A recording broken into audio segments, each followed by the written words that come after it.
just was riding my bike to the beach and for my Friday afternoon mikvah.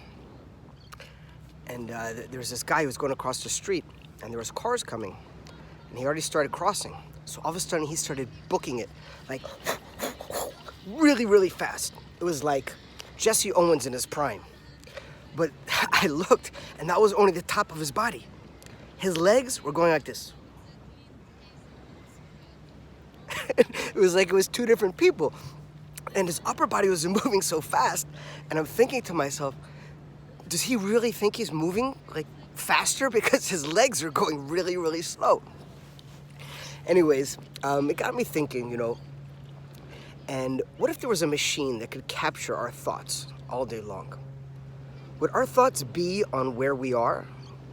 In other words, when we are spending time with our families, our loved ones, our friends, people we care about, is our focus and our head on them and on the interaction? Or is it thinking about, uh-oh, I didn't check my Snapchat in about 3 seconds. Maybe someone chatted me. Instagram, where am I gonna be tomorrow? What am I gonna eat? Where am I gonna go? Wait a minute, I can't believe that happened yesterday. That was so terrible. What would our thoughts be telling us? Chassidus teaches us that you are where your head is. So if you're engaged in what you're doing, especially if it's something positive and good, you're there all the way. But unfortunately, what most people and how most people live their lives is not in the present. There's a story once when the Lubavitcher Rebbe was much younger, as a child. Him and some friends used to race up a tree, and the Rebbe always won. He always came in first place. And one day, one of the kids asked him, how come you always win? How come you always get there first? And he said, I never stop to look down. Our past is gone. We can't unwind it. We can't change it.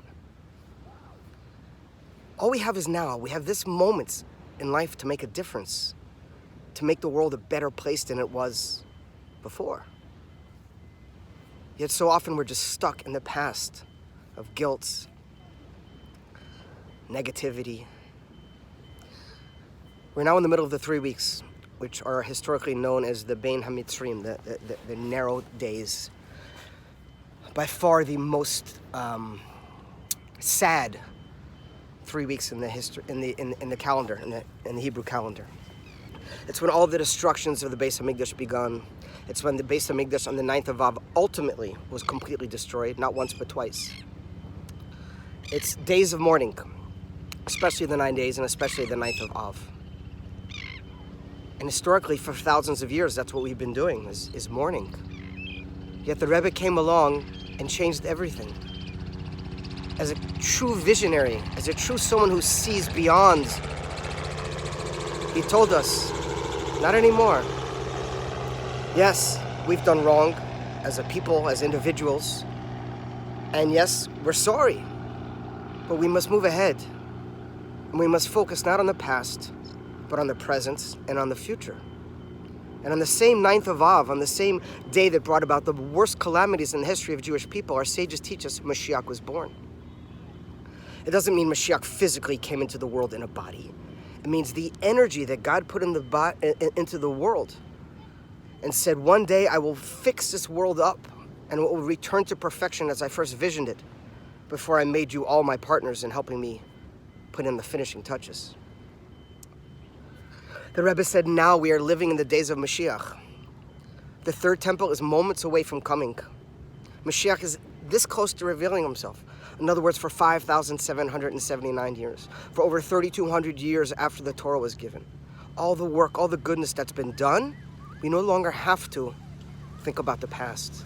Instead, focus here and now on doing good, on living as who God put us in this world to live. We can be individuals and still be one.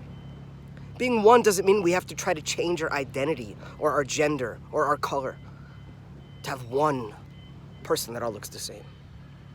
It means we're individual, who God created us, our purpose in coming into this world, and together, when we focus all on what we can do to fulfill our divine purpose, We won't be so caught up on what other people are doing that we feel is wrong or not the way it should be done.